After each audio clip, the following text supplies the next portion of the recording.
Eh bien, nous voilà maintenant à 4 mois après l'opération. Je m'étais fait opérer le 27 mars, on est le 26 juillet, donc un jour près, on a 4 mois. Là, je vais vous montrer un peu l'évolution devant-derrière, ce que je pense que je vais faire par la suite pour la coupe de cheveux, pour camoufler un peu les trous que j'ai encore derrière. Donc on va commencer. Je vais vous montrer un peu où j'en suis. Donc là, je sors de chez le coiffeur. C'est encore un tout petit peu rouge au-dessus. On peut voir que les greffons ont bien poussé. Ce qu'il fait le coiffeur, c'est qu'il coupe les cheveux qui ont continué à pousser et puis il essaie d'égaliser avec les autres de derrière pour essayer de faire quelque chose d'uniforme. Moi je trouve que c'est pas mal. Là devant c'est vraiment génial. Derrière, alors derrière c'est pas évident. Donc à savoir que je zoome pas mal quand même. Vous êtes très proche du crâne. Je pense pas que beaucoup de monde me voit comme ça. Mais au moins vous voyez où j'en suis.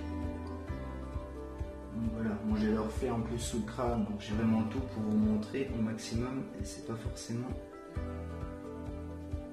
le plus gratifiant, quoi, le plus beau à voir. Donc ce que je vais faire, je pense par la suite, c'est comme on voit un peu les trous derrière, je vais lui demander de laisser un peu pousser les cheveux derrière et de les couper bien moins courts. Bon là c'était une volonté parce qu'il fait chaud en ce moment.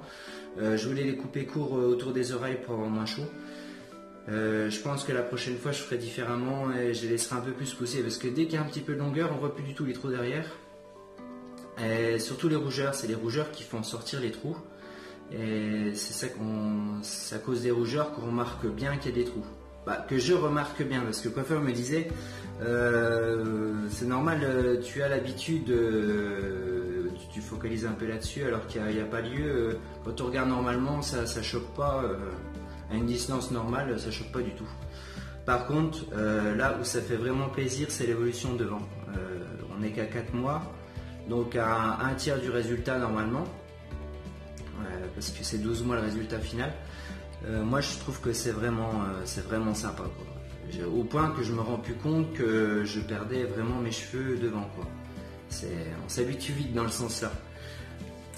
Autre chose, je voulais aussi vous dire que si vous avez des questions sur la transplantation, sur la façon qu'ils m'ont endormi, sur tout ce qui s'est passé lorsque je suis allé en Turquie, n'hésitez pas. Allez sur mon profil Facebook et puis vous pouvez lancer la conversation sur Messenger. Je vous répondrai dans la journée. Généralement, j'arrive à répondre dans la journée et je vous dirai si j'ai des conseils et tout ça sous les aéroports. L'aéroport le plus proche à choisir parce que je sais qu'il y en a un qui est très distant d'Istanbul où j'ai atterri. Si vous pouvez atterrir à l'autre, c'est pas plus mal. Donc plein de petits trucs que je peux vous donner. Puis même si vous voulez des avis surtout sur la clinique, sur tout ce qui s'est passé. Voilà, il n'y a pas de souci, vous pouvez me contacter, je le ferai avec plaisir. Autre chose, oui, si je suis surpris qu'autant de gens me suivent pour ma transplantation et voir le résultat final. Ça fait plaisir, je m'attendais pas du tout à ça quand j'ai fait ma première vidéo.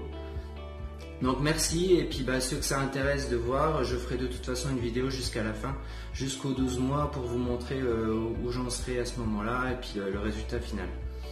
Et puis dernière chose, si vous aimez la vidéo, n'hésitez pas à mettre un petit plus, ça fait toujours plaisir, un petit pouce, c'est toujours ça. Voilà, merci, et puis ceux qui ont la chance de partir en vacances, bonnes vacances, et puis au plus tard dans un mois pour la prochaine vidéo des 5 mois.